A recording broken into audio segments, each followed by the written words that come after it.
At the edge of everything you can see, beyond the last galaxy your eyes could ever detect, astronomers have found an object so dangerous that its existence threatens to unwrite the laws of physics. This is not hyperbole. This is not speculation. In 2024, the James Webb Space Telescope identified a quasar designated SDSSJ1400+0909 that exists 13 billion years in the past. But when scientists measured its properties, the numbers made no sense. The black hole at its center contains 1.6 billion times the mass of our Sun. It formed just 400 million years after the Big Bang. According to every model of how black holes grow, this object should not exist. The universe was not old enough. Matter was not dense enough. Time itself had not provided the necessary conditions for something this massive to assemble. Yet there it sits, blazing in the ancient cosmos, devouring matter at rates that violate the fundamental limits of physics. This discovery does not challenge cosmology. It shatters it. Because if this monster could form in the universe's infancy, it means something is catastrophically wrong with our understanding of how reality works. Prepare yourselves. What you are about to hear will change how you see the night sky forever.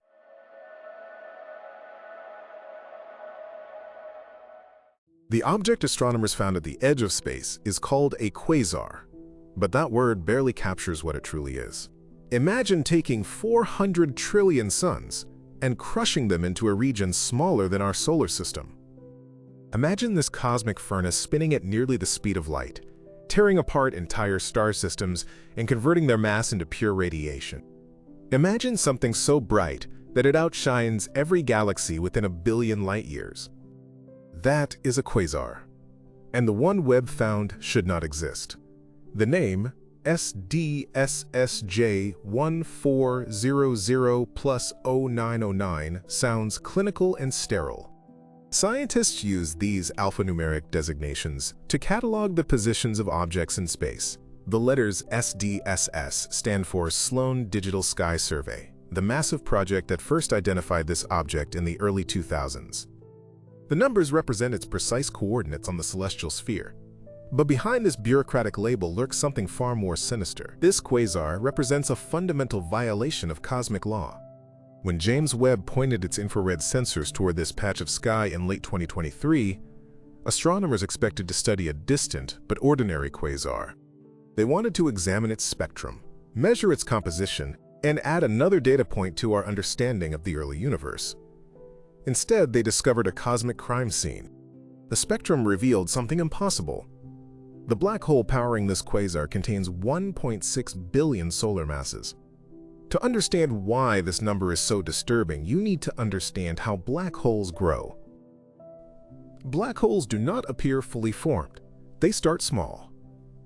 When a massive star exhausts its nuclear fuel, it collapses under its own gravity, creating a stellar mass black hole weighing perhaps 10 to 100 times the mass of our Sun. This is the normal pathway. The star dies, the core implodes. A black hole is born, but a stellar mass black hole is tiny compared to the monsters lurking at the centers of galaxies. To grow from 100 solar masses to 1 billion solar masses requires time. Enormous amounts of time. Black holes grow by eating. They consume gas, dust, stars, anything that ventures too close to their event horizon. But there is a speed limit to this cosmic cannibalism. It is called the Eddington limit, named after British astronomer Arthur Eddington, who calculated it in the 1920s. The Eddington limit describes the maximum rate at which a black hole can consume matter without blowing away its own food supply. Here's how it works. When matter falls toward a black hole, it does not plunge straight in. It forms a swirling disk called an accretion disk. Friction in this disk heats the gas to millions of degrees, causing it to emit intense radiation. This radiation creates pressure. Photons, particles of light, push against the infalling matter like a cosmic wind. If the black hole tries to eat too quickly, the radiation pressure becomes so intense that it blows away the surrounding gas.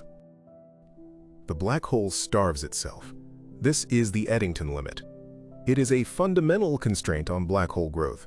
According to the Eddington limit, A stellar mass black hole of 100 solar masses can grow to roughly 200 solar masses in 10 million years if it feeds continuously at maximum efficiency. Double again in another 10 million years. The growth is exponential, but it is still slow on cosmic scales. To grow from 100 solar masses to 1 billion solar masses, even feeding at the absolute maximum rate without interruption, requires approximately 1 billion years. And here is where SDSSJ1400 plus 0909 destroys everything we thought we knew. This quasar exists 13.03 billion years ago. We see it as it was just 690 million years after the Big Bang. The universe itself was only 690 million years old, when this black hole already contained 1.6 billion solar masses. Do the math. The black hole needed to grow from stellar mass to supermassive in less time than the Eddington limit allows. It violated the cosmic speed limit. The James Webb Space Telescope confirmed these measurements with unprecedented precision. Previous observations from ground-based telescopes and the Hubble Space Telescope had identified this quasar as unusually massive for its age. But Webb's infrared sensitivity allowed astronomers to peer through the cosmic dust and analyze the quasar spectrum in exquisite detail. The data left no room for interpretation. The black hole's mass, its age, and its luminosity all pointed to the same impossible conclusion. Something created a supermassive black hole in the universe's infancy, using mechanisms we do not understand. Feige Wang, an astronomer at the University of Arizona, led the team that analyzed Webb's observations. In January 2024, her team published their findings in the journal Nature Astronomy. The paper's abstract reads like a confession of cosmological crisis. The existence of such a massive black hole so early in cosmic history challenges standard models of black hole formation and growth. Wang and her colleagues examined every possible explanation. None of them work. The first possibility is that the seed black hole started much larger than normal. Perhaps instead of forming from a single dying star, the first black holes in the universe formed through direct collapse. This process would occur when enormous clouds of primordial gas, clouds containing hundreds of thousands of solar masses, collapsed directly into black holes without ever forming stars. These direct collapse black holes could weigh 100,000 solar masses right from birth. Starting from this heavier seed, a black hole could potentially reach supermassive status more quickly. But even direct collapse does not solve the problem. Starting from 100,000 solar masses, feeding at the Eddington limit for 690 million years would produce a black hole of approximately 300 million solar masses, still nowhere near the 1.6 billion solar masses observed. You would need the black hole to feed at roughly 5 times the Eddington limit, continuously, for 690 million years, without ever slowing down. This brings us to the second possibility. Perhaps the Eddington limit is not actually a limit. Perhaps under the extreme conditions of the early universe, black holes could feed at super Eddington rates without blowing away their food supply. Some theoretical models suggest this might be possible if the gas falling toward the black hole is extremely dense and clumpy. The clumps could shield each other from radiation pressure, allowing matter to fall inward faster than normal. Computer simulations showed that under very specific conditions, black holes might briefly feed at 10 times the Eddington rate. But these super Eddington episodes are supposed to be rare and short-lived. They might last a few million years at most before the black hole blows away its surrounding gas and has to wait for more material to fall inward. To explain SDSSJ1400 plus 0909, the black hole would need to maintain super Eddington feeding for hundreds of millions of years. The simulations do not support this. The physics does not allow it. The third possibility is the most disturbing. Perhaps SDSSJ1400 plus 0909 is not an outlier. Perhaps the early universe was filled with mechanisms for creating supermassive black holes that simply do not exist anymore. The cosmos was radically different in its first billion years. Densities were higher. Dark matter was more concentrated. The cosmic web of matter that connects galaxies today was still forming. Under these alien conditions, processes that seem impossible today might have been commonplace. Some cosmologists have proposed that primordial black holes, hypothetical objects formed in the first second after the Big Bang, could have served as seeds for supermassive black holes. These primordial black holes would have formed from quantum fluctuations in the early universe's density, creating black holes with masses ranging from less than a gram to thousands of solar masses. If enough primordial black holes sank to the centers of the first galaxies, they could have merged together, creating supermassive seeds long before any stars died. But primordial black holes remain entirely theoretical. Despite decades of searching, astronomers have never definitively detected one. They might not exist at all. Using an unproven hypothesis to explain an observed impossibility is not science, it is desperation. Priya Natarajan, a theoretical astrophysicist at Yale University, has spent years studying how supermassive black holes form. In a 2024 interview with Nature, she described the SD-SSJ1400+0909 discovery as a 5-alarm fire for cosmology. The quote is telling. "This is not a minor problem requiring small adjustments to existing models. This is a fundamental crisis suggesting that our entire framework for understanding the early universe might be wrong." The crisis deepens when you realize that SD-SSJ1400+0909 is not alone. It is the most extreme example, but James Webb has found dozens of supermassive black holes in the early universe that should not exist. In March 2024, a team led by Roberto Maialino at Cambridge University published observations of another impossible quasar, this one existing just 450 million years after the Big Bang. The black hole at its center weighs 400 million solar masses, again far too massive for its age. In July 2024, astronomers using Webb discovered a cluster of 5 supermassive black holes, all existing within the first billion years of cosmic history. Each one violates the Eddington limit. Each one should have required more time than the universe had available. The pattern is undeniable. The early universe was producing supermassive black holes through processes that modern physics cannot explain. This pattern forces us to confront 3 equally terrifying possibilities. First, our understanding of the Eddington limit is wrong. Perhaps black holes can grow much faster than we think, which would require rewriting fundamental physics about radiation pressure and accretion dynamics. Second, the early universe operated under different physical laws. The conditions in the cosmos's first billion years were so extreme that mechanisms unavailable today allowed rapid black hole formation. Third, we are missing something fundamental about how matter behaves under extreme gravity. There could be entirely unknown physics operating at the event horizons of black holes. Each of these possibilities has profound implications. If the Eddington limit is wrong, then black holes throughout the universe, including the one at the center of our own Milky Way galaxy, could be far more dangerous than we realized.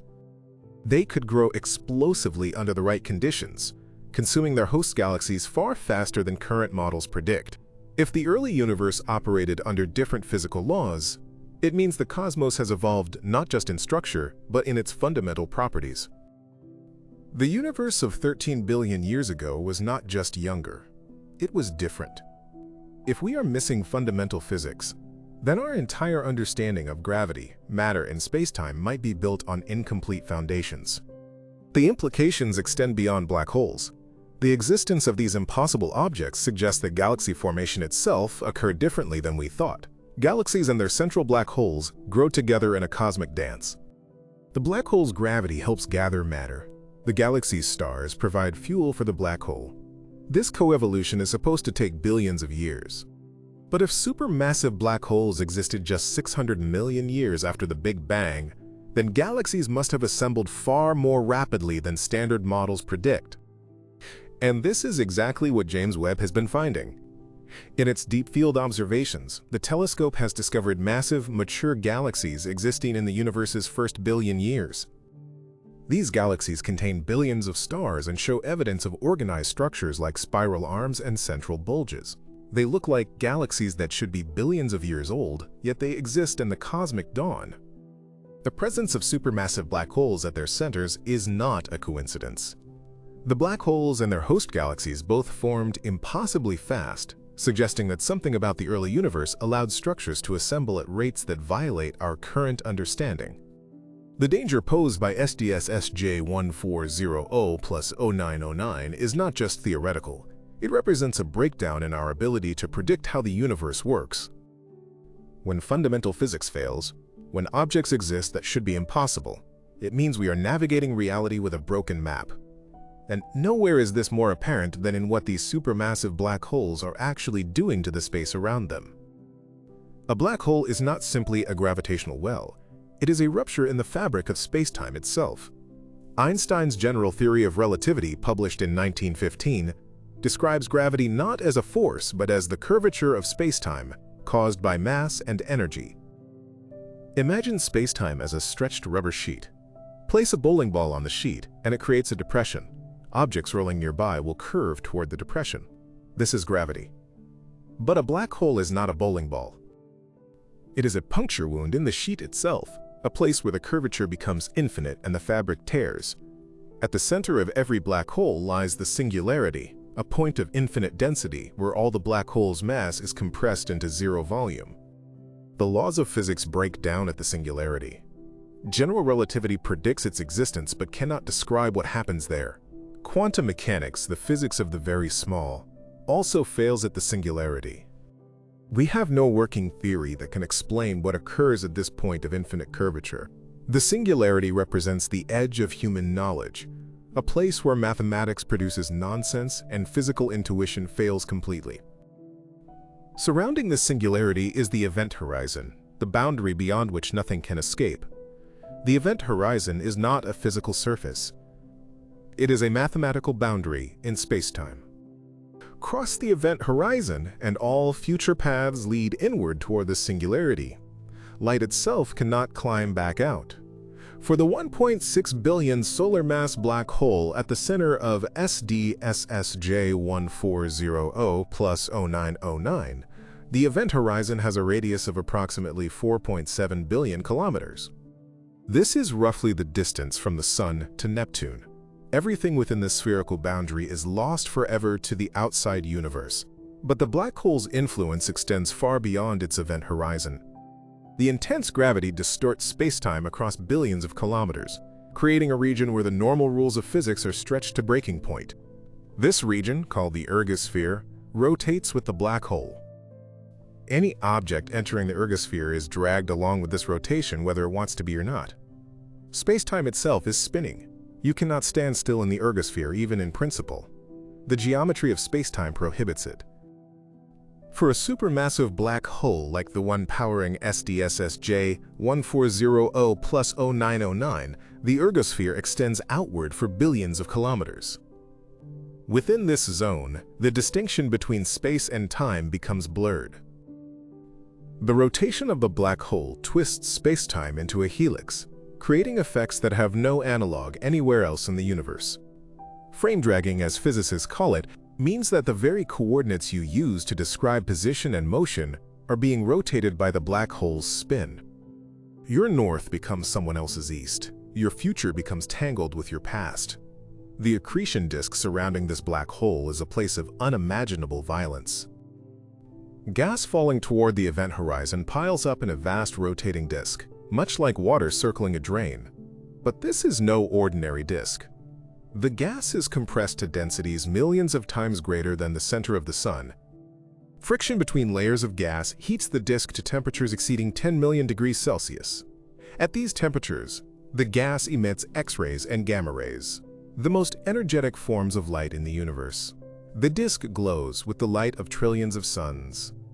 This is what makes quasars visible across the universe. The black hole itself is dark, emitting no light, but the accretion disk blazes like a cosmic lighthouse. SDSS-J1400+0909 shines with the luminosity of 40 trillion suns. To put this in perspective, our entire Milky Way galaxy contains approximately 200 billion stars. This single quasar, powered by a region smaller than our solar system, emits as much light as 200 galaxies combined. The radiation is so intense that it would be lethal at distances of thousands of light years. But the accretion disk is not the only source of danger. Supermassive black holes like this one generate jets, narrow beams of matter and energy that shoot outward from the poles at nearly the speed of light. These jets are among the most powerful phenomena in the universe. They form when magnetic fields threading through the accretion disk become twisted and tangled by the black hole's rotation. The magnetic fields act like particle accelerators, channeling electrons and protons into tight beams and flinging them outward with enormous energy. The jets from SDSS J1400+0909 extend for hundreds of thousands of light-years into space. They punch through the interstellar medium like cosmic blowtorches, heating gas, disrupting star formation, and flooding space with high-energy radiation. Any star system unfortunate enough to lie on the path of these jets would be bathed in radiation levels millions of times higher than normal cosmic background. Planetary atmospheres would be stripped away. Organic molecules would be shattered. Life as we know it would be impossible. These jets also explain why we can detect quasars at such enormous distances. The radiation beamed along the jet axis is brighter than the emission from the accretion disk itself. When a jet happens to point in our direction, we see a blazingly bright quasar.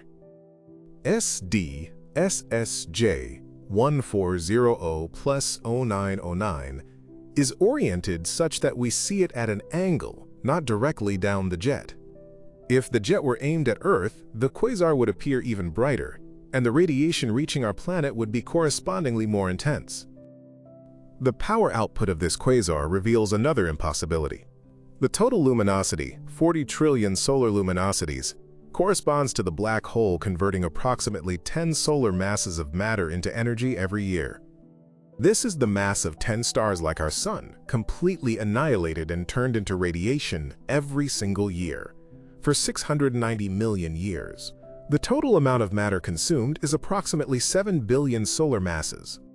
But the black hole only weighs 1.6 billion solar masses. Where did the other 5.4 billion solar masses come from? The answer should be that most of the matter fell into the black hole and added to its mass, with only a small fraction being converted to energy and radiated away. The efficiency of energy conversion in an accretion disk is approximately 10%. This means that for every 10 solar masses that falls toward the black hole, 1 solar mass worth of energy is radiated away, and 9 solar masses add to the black hole's mass. Working backward from the observed luminosity, the black hole should have consumed approximately 100 solar masses per year for 690 million years. That is 69 billion solar masses in total. The black hole should weigh approximately 62 billion solar masses after accounting for radiated energy. But it weighs 1.6 billion solar masses. The numbers do not add up.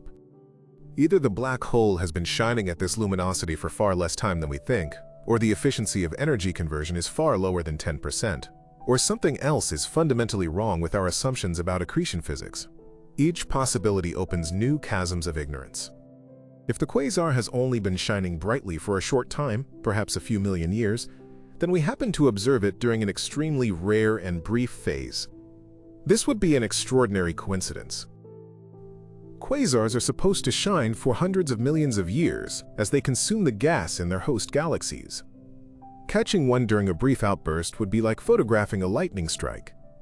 Possible, but unlikely. And James Webb has found dozens of these ultra-luminous quasars in the early universe. Are we supposed to believe that we are witnessing dozens of lightning strikes simultaneously? If the efficiency is lower than 10%, it means that most of the energy from infalling matter is being carried away by mechanisms other than radiation. Perhaps the jets are removing energy from the system.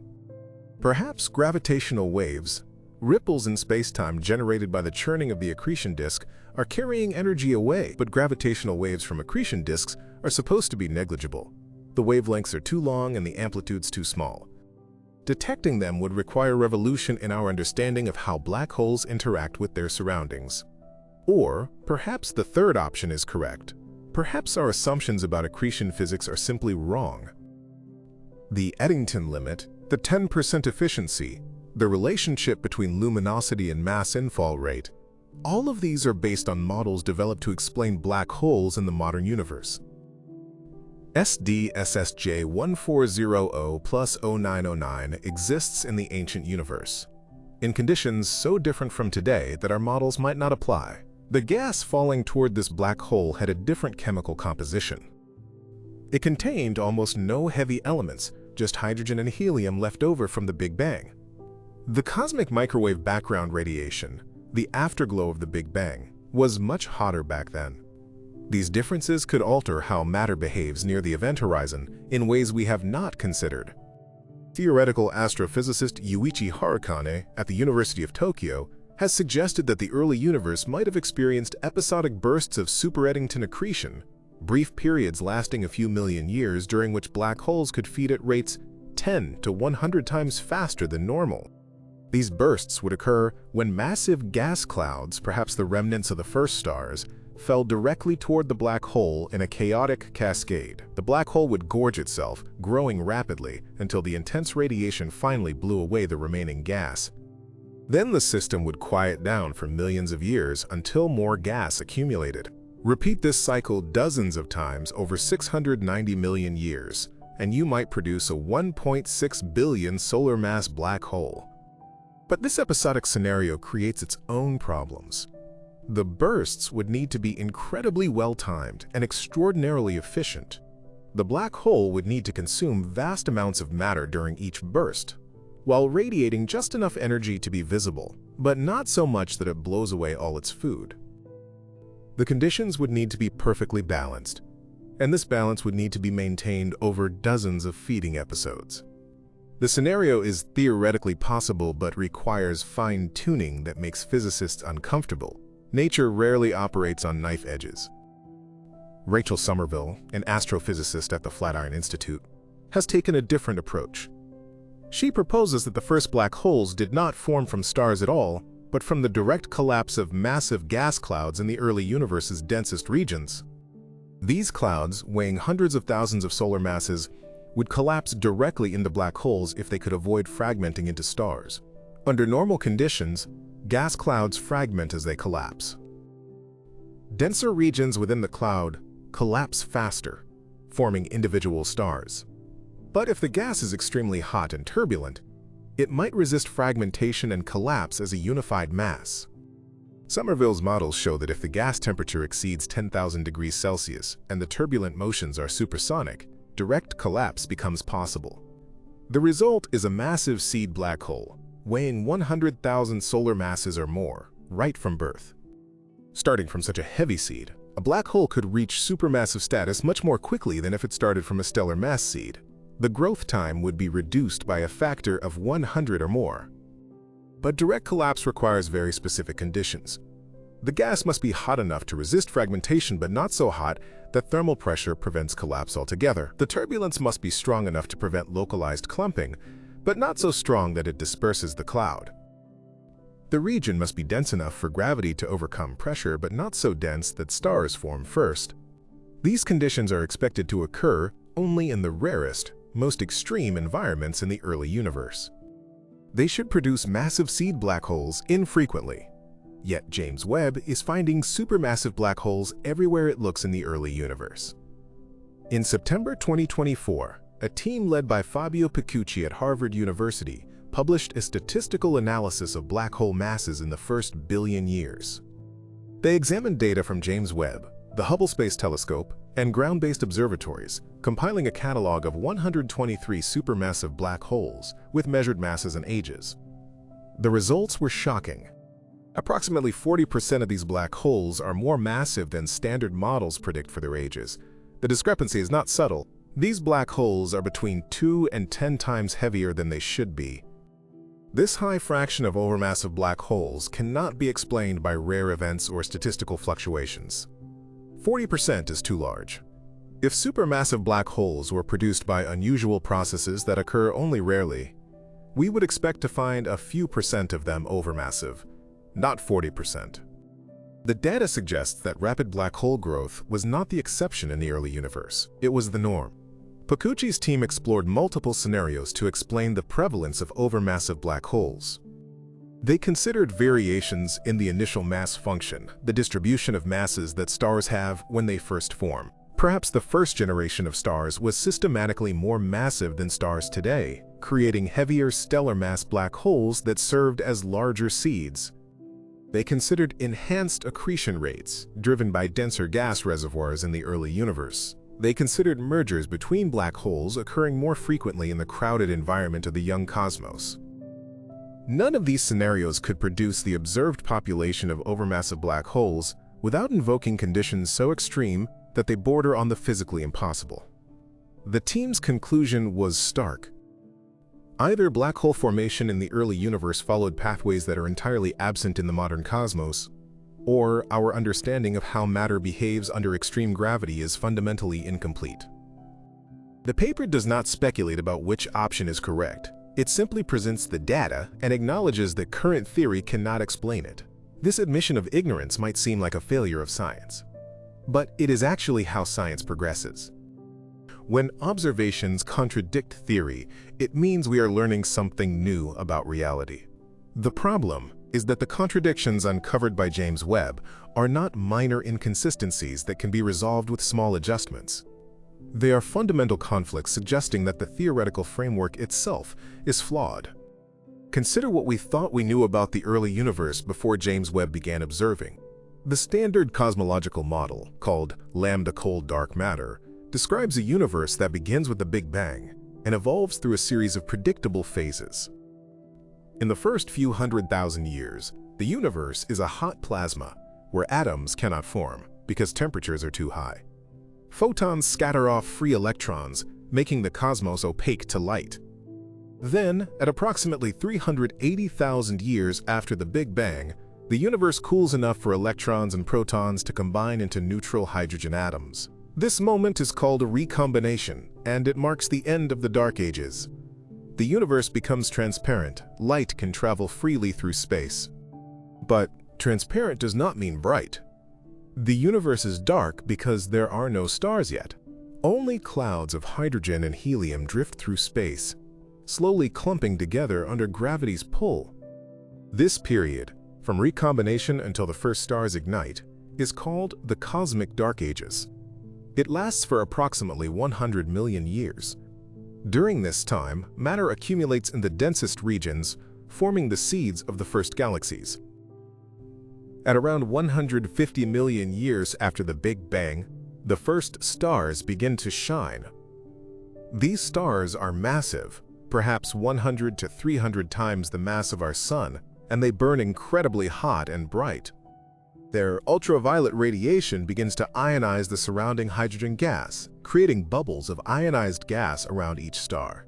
As more stars ignite, these bubbles expand and merge. Eventually, after several 100 million years, the entire universe is reionized. This moment marks the end of the Cosmic Dark Ages and the beginning of the epoch of galaxies. This narrative, the Dark Ages followed by reionization, followed by gradual galaxy assembly, has been the standard picture for decades. It is elegant and logical. But James Webb has found that reality refuses to follow the script. The telescope has discovered massive galaxies and supermassive black holes existing at times when they should not have had enough time to form. The Cosmic Dark Ages, it turns out, were not so dark, and structures assembled far more rapidly than the standard timeline allows. SDSSJ 1400+0909 is the most extreme example, but it is part of a broader pattern. The early universe was more active, more violent, and more complex than the standard model predicts. Something about those first few 100 million years allowed structures to form at accelerated rates. Either gravity was stronger, matter was denser, dark matter behaved differently, or some unknown process was operating that we have not yet identified. One possibility that has gained traction is that dark matter itself played a more active role in the early universe than previously thought. Dark matter is the invisible substance that makes up approximately 85% of all matter in the cosmos. It does not emit, absorb, or reflect light, making it completely invisible to telescopes. We know it exists only through its gravitational effects on visible matter. Galaxies rotate too fast to be held together by the gravity of their stars alone. Galaxy clusters move in ways that require far more mass than we can see. The distribution of galaxies across the universe follows patterns that can only be explained if vast quantities of invisible matter provide the gravitational scaffolding. In the standard model, dark matter particles are assumed to be cold, meaning they move slowly compared to the speed of light. Cold dark matter clumps together efficiently under gravity, forming dense halos that attract normal matter and serve as the seeds around which galaxies form. But cold dark matter particles are also assumed to interact with each other, and with normal matter only through gravity.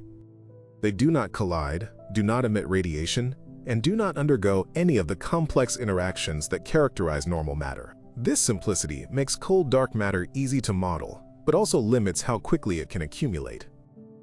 Dark matter halos grow through a hierarchical process. Small halos form first, then merge to form larger halos, which merge to form even larger halos. This bottom-up assembly takes time. By 690 million years after the Big Bang, the standard models predict that dark matter halos should weigh no more than a few billion solar masses. These halos would be large enough to host small galaxies, but not large enough to host the massive galaxies and supermassive black holes that James Webb has discovered. Unless dark matter is not as simple as we assumed. If dark matter particles can interact with each other through forces other than gravity, even very weak forces, it would change how dark matter halos form and evolve. Self-interacting dark matter, as physicists call it, could undergo collisions that transfer energy and momentum between particles. These collisions would cause dark matter to behave more like a fluid, flowing and clumping in ways that pure gravitational collapse does not allow.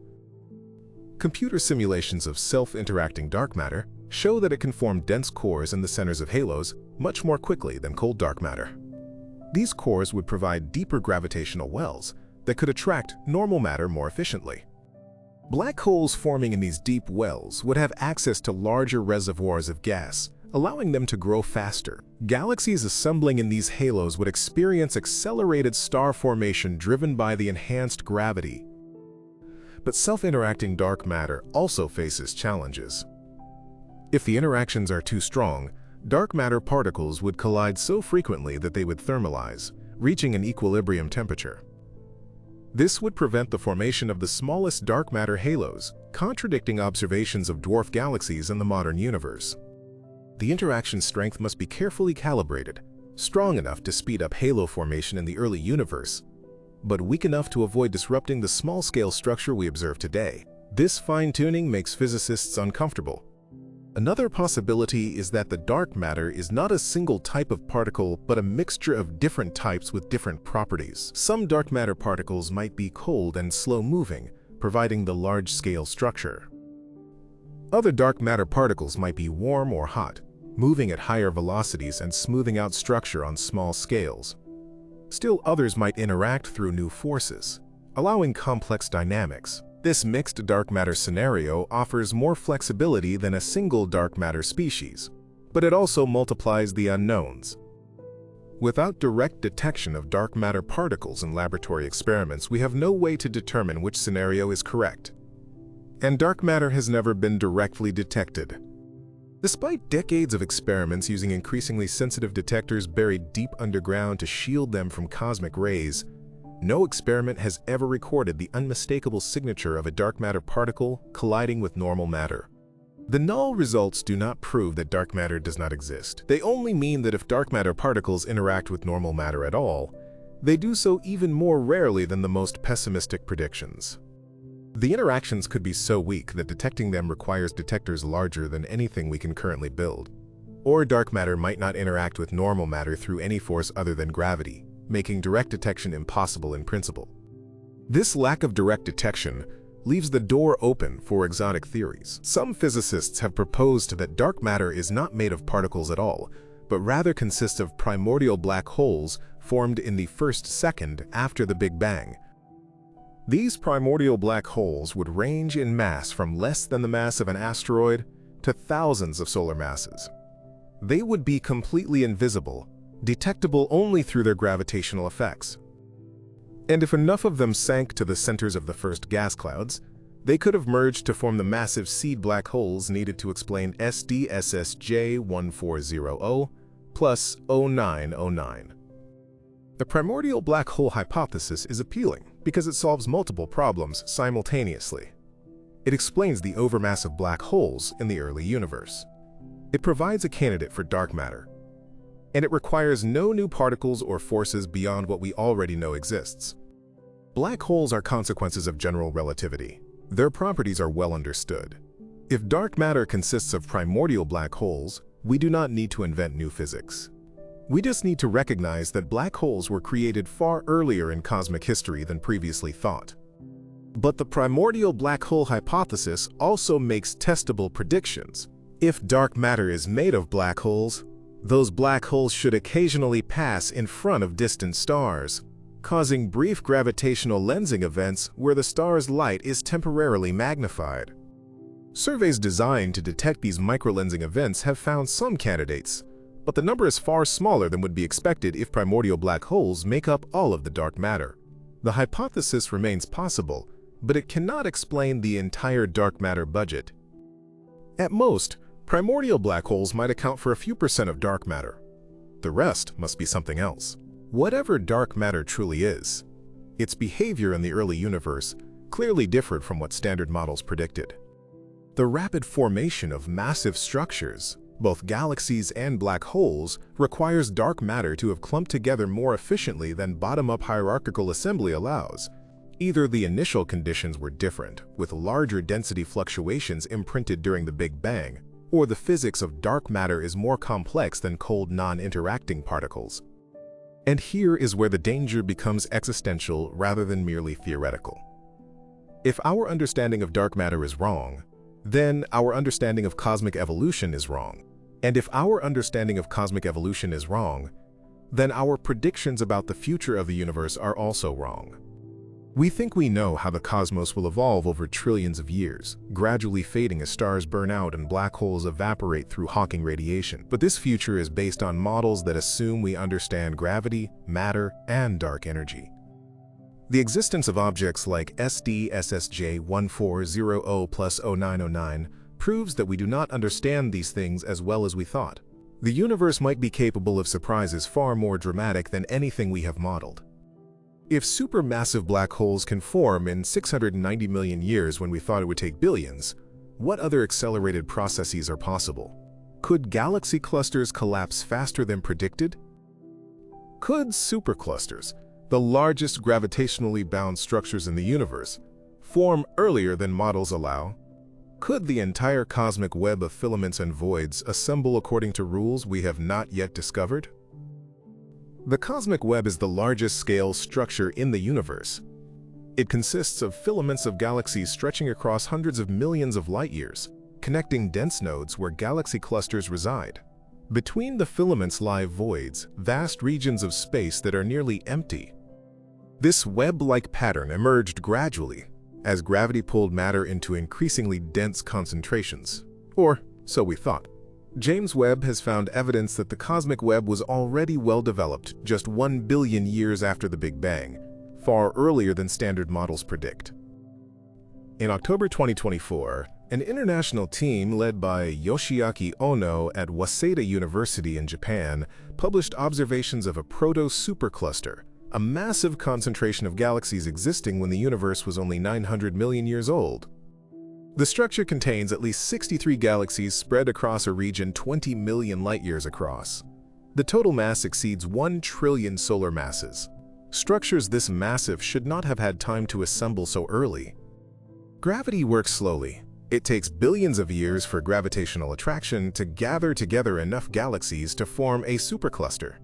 Yet here is one, fully formed, less than 1 billion years after the Big Bang. The existence of this proto-supercluster suggests that the initial density fluctuations in the early universe were larger than the cosmic microwave background radiation indicates.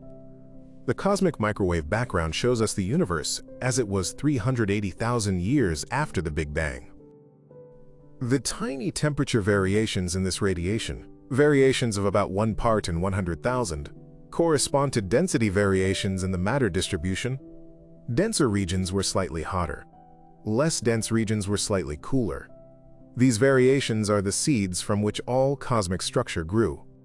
But if the variations were only 1 part in 100,000, gravity should not have been able to amplify them into superclusters within 900 million years.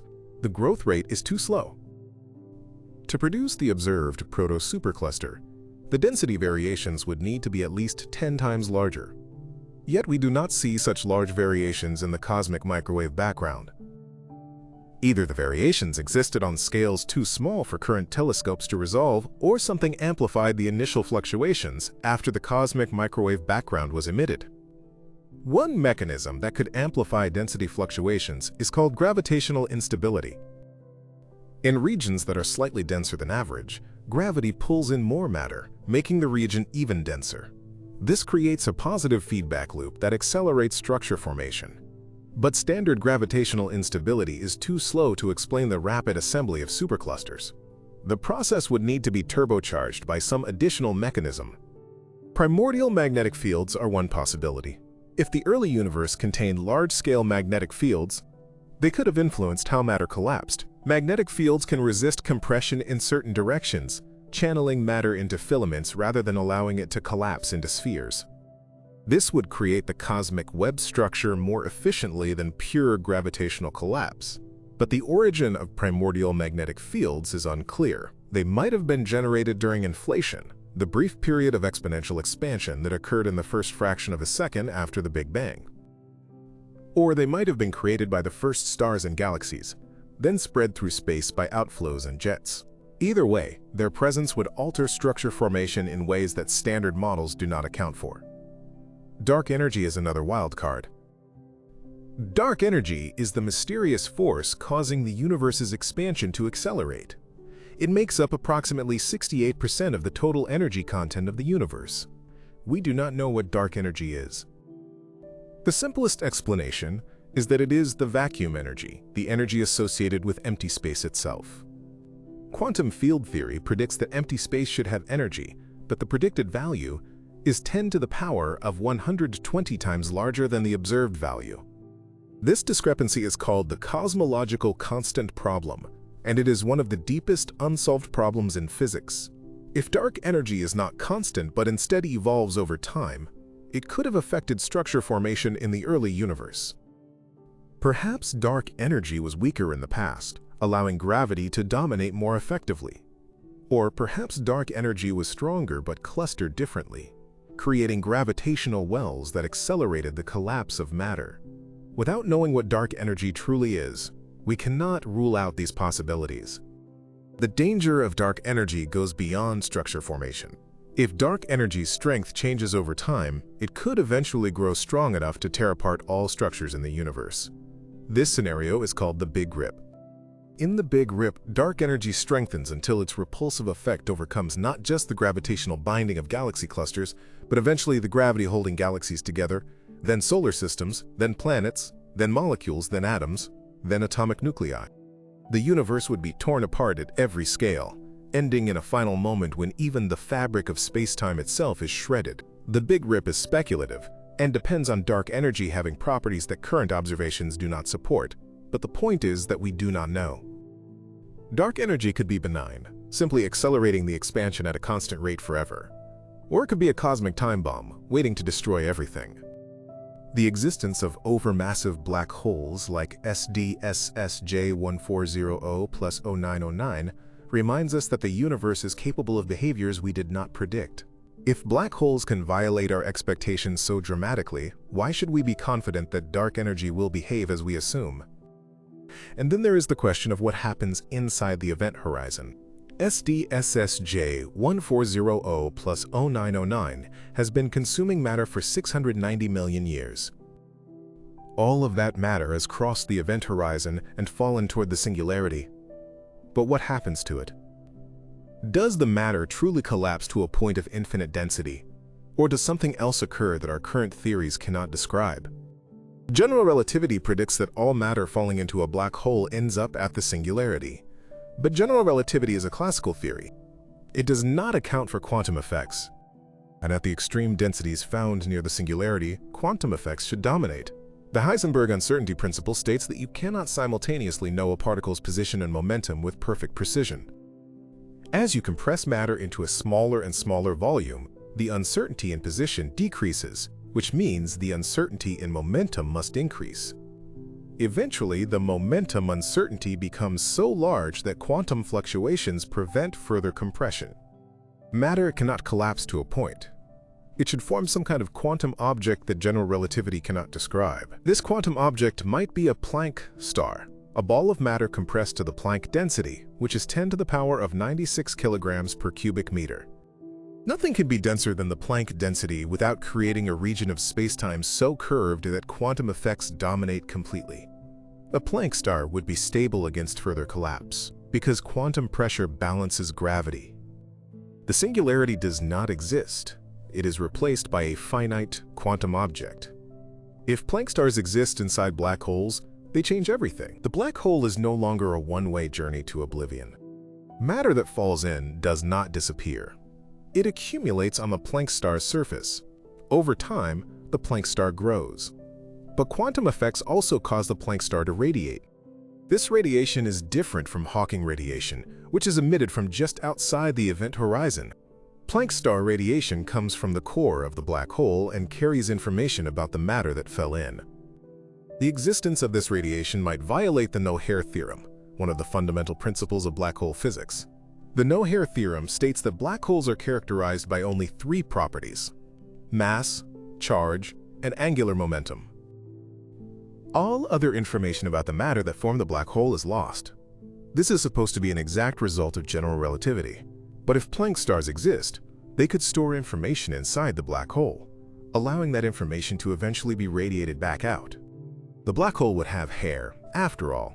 The no-hair theorem is intimately connected to the information paradox, one of the most profound problems in theoretical physics. The paradox arises from combining quantum mechanics with black hole physics. Quantum mechanics requires that information be conserved. If you know the exact quantum state of a system at one time, you can in principle calculate its state at any other time. Information cannot be destroyed. But black holes seem to destroy information. Matter falls in carrying quantum information, and that information disappears behind the event horizon, forever inaccessible to the outside universe. When the black hole eventually evaporates through Hawking radiation, the information appears to be lost permanently. Stephen Hawking famously argued that information is indeed destroyed by black holes, violating quantum mechanics. This claim sparked decades of debate. Most physicists believe that quantum mechanics cannot be violated, which means the information must somehow escape from black holes. But how? Hawking radiation is thermal, meaning it carries no information about what fell in. It is like the radiation from a hot stove, completely random and featureless. If information escapes through Hawking radiation, it must be encoded in correlations too subtle for us to detect. One proposed solution is the holographic principle, which states that all the information inside a black hole is actually encoded on its event horizon. The three-dimensional interior is a projection of information stored on the two-dimensional surface, much like a hologram is a three-dimensional image encoded on a two-dimensional film. If the holographic principle is correct, then information never truly falls into the black hole. It remains on the surface, accessible in principle to observers outside. But the holographic principle is deeply weird. It implies that our three-dimensional reality might itself be a holographic projection of information encoded on a distant two-dimensional surface. Some versions of the holographic principle suggest that the entire universe is a hologram projected from the cosmic horizon, the boundary beyond which we cannot see, because light from farther away has not had time to reach us. We would be living inside a cosmic-scale hologram, our three-dimensional experience an illusion created by information encoded on a two-dimensional boundary. SDSSJ 1400+0909 is a laboratory for testing these ideas. The black hole has consumed billions of solar masses of matter. If the holographic principle is correct, all the information about that matter is encoded on the event horizon's surface. As the black hole evaporates through Hawking radiation over immense timescales, that information should gradually be released back into the universe. But the encoding and release processes involve physics we do not understand. We cannot yet calculate how information is stored on the event horizon or how it is recovered from Hawking radiation. The timescale for black hole evaporation is almost incomprehensibly long. Hawking showed that black holes emit thermal radiation with a temperature inversely proportional to their mass. For a supermassive black hole like the one at the center of SDSSJ 1400+0909, the temperature is unimaginably cold, far below the temperature of the cosmic microwave background. The black hole absorbs more energy from the background radiation than it emits through Hawking radiation. It is actually growing, not shrinking. Only after the universe expands and cools for trillions of years will the cosmic microwave background temperature drop below the Hawking temperature of supermassive black holes. At that point, the black holes will finally begin to evaporate. But the process is glacially slow. A black hole with the mass of 1 billion suns will take approximately 10 to the power of 99 years to evaporate completely. For comparison, the current age of the universe is only 10 to the power of 10 years. The black hole will outlive every star, every galaxy, every structure in the cosmos. It will exist in a cold, dark, expanding universe populated only by black holes and the faint whisper of Hawking radiation. During this unimaginable expanse of time, the black hole will gradually release the information it accumulated, but by the time the evaporation is complete, the universe will be so different from today that the concept of information might be meaningless. There will be no observers, no stars, no planets, no structures capable of processing information. The information will be released into a void where nothing exists to receive it. This is the ultimate fate predicted by our current understanding of cosmology. The universe will expand forever, driven by dark energy. Stars will exhaust their fuel and die. Galaxies will fade as their stars burn out. After approximately 10 to the power of 40 years, all the protons in the universe will have decayed into lighter particles, assuming proton decay occurs as predicted by grand unified theories. Matter as we know it will cease to exist. Only black holes will remain, slowly evaporating over timescales that dwarf the current age of the universe by factors too large to comprehend. This future is called the heat death of the universe. It is the inevitable consequence of the second law of thermodynamics, which states that entropy, the measure of disorder, always increases. The universe began in a highly ordered state, with all matter and energy concentrated in an infinitesimal point. The Big Bang released this energy, and entropy has been increasing ever since. Stars form and burn, generating entropy. Black holes consume matter and increase entropy. The expansion of space dilutes energy, increasing entropy. The process is irreversible. The universe marches toward maximum entropy, a state of perfect uniformity where no structures exist and no energy flows. This is heat death. The final equilibrium, SDSSJ 1400+0909, is a monument to this process. The black hole converts the ordered matter of stars and gas into the disordered radiation of the accretion disk. It increases entropy with every atom it consumes. It is an engine of cosmic decay, transforming structure into chaos. And it has been doing this for 690 million years. It will continue for trillions of years more. It is one of the mechanisms through which the universe dies. But death on these timescales is so far removed from human experience that it feels abstract.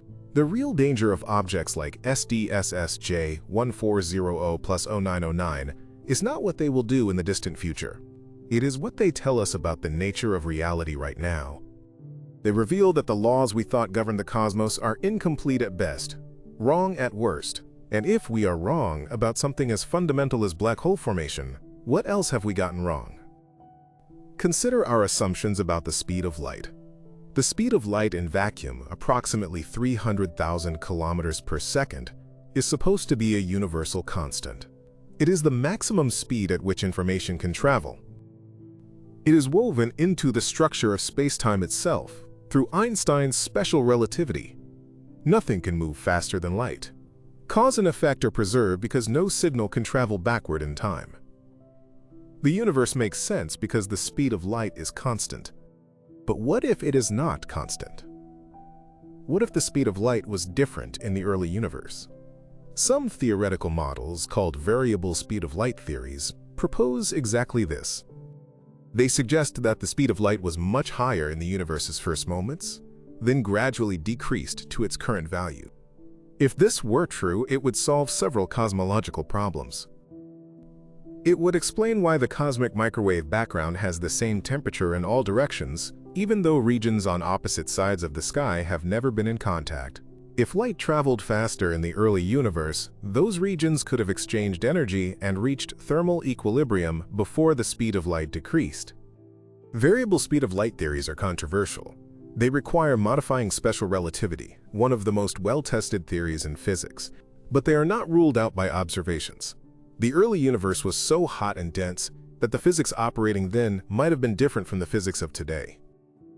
If the speed of light can change, then other constants might also be variable. The strength of gravity, the masses of elementary particles, the fine structure constant that determines the strength of electromagnetic interactions, all of these could have been different in the past. If fundamental constants were different when SDSSJ 1400 plus 0909 formed, it would explain why the black hole could grow so rapidly.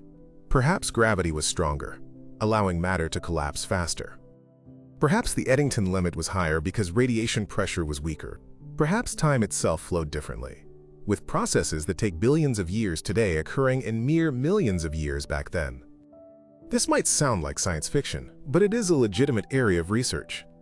Astronomers search for evidence of varying constants by examining the light from distant quasars.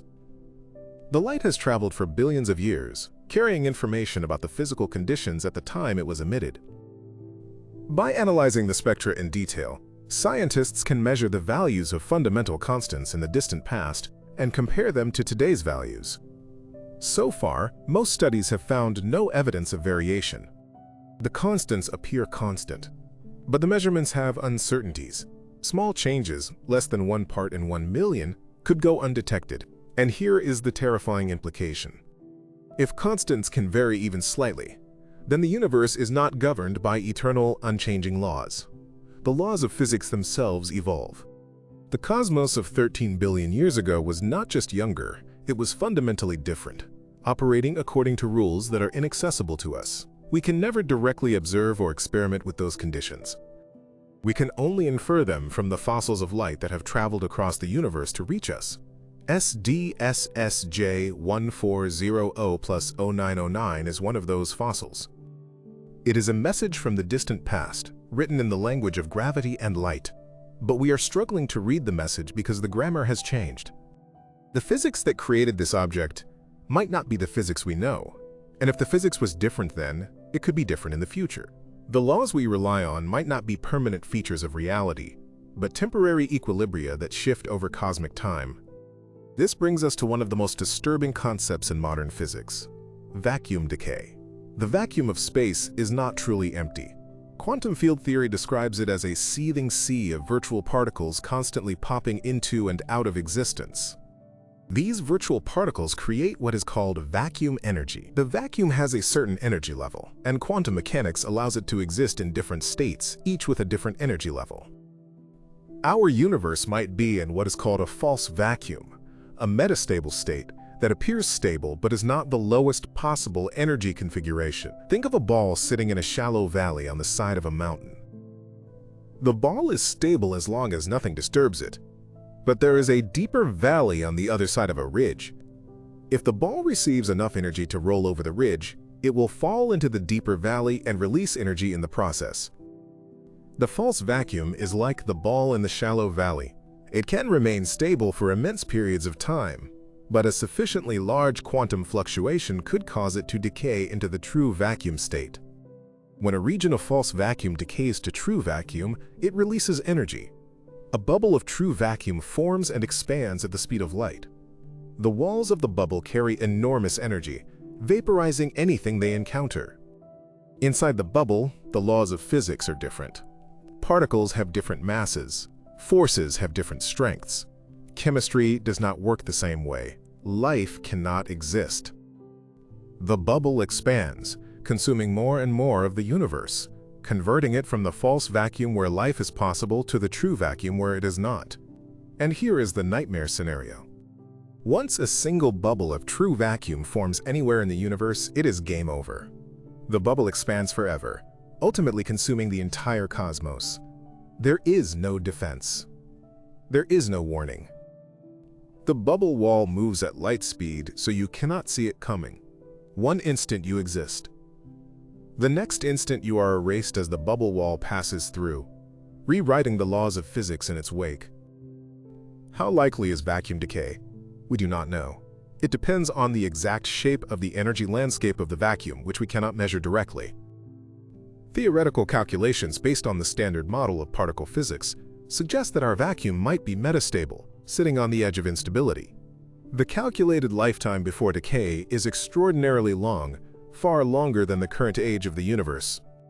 But the calculations involve extrapolating to energy scales far beyond anything we can test in particle accelerators. The uncertainties are enormous. And here is where objects like SDSSJ 1400+0909 become relevant. The extreme conditions near supermassive black holes might create environments where vacuum decay is more likely to occur. The intense gravitational fields and high energy densities could provide the quantum fluctuations needed to nucleate a true vacuum bubble. If vacuum decay is possible, black holes might be the places where it happens first. Some physicists have argued that if vacuum decay were easy, it would have already happened. The universe has existed for 13.8 billion years. During that time, countless black holes have formed, including the supermassive monsters in the early universe, like SDSSJ 1400+0909. If the conditions near these black holes could trigger vacuum decay, we would expect it to have occurred already. The fact that we still exist suggests that either our vacuum is truly stable, or the probability of decay is so low that it has not happened yet, despite billions of years and countless opportunities. But this argument assumes that the vacuum has always been in the same state. If fundamental constants evolve over time, the vacuum energy landscape might also evolve. The vacuum that was stable in the early universe might not be stable now. Or vice versa, the universe might be slowly drifting toward a configuration where vacuum decay becomes more probable. We could be living in a temporary window of stability that will eventually close. The anthropic principle offers a different perspective. It states that we observe a universe compatible with our existence, because universes incompatible with life contain no observers to wonder about them. If vacuum decay occurred in the early universe, we would not be here to discuss it. The fact that we exist means we necessarily inhabit a universe where vacuum decay has not occurred yet. But this tells us nothing about how long our luck will last. The decay could happen tomorrow or in 10 to the power of 100 years. The anthropic principle offers no predictions, only retrospective explanations. The existence of SDSSJ 1400+0909 adds urgency to these questions. If this black hole formed through processes we do not understand, processes that violate our current models, then we cannot trust those models to predict the universe's stability.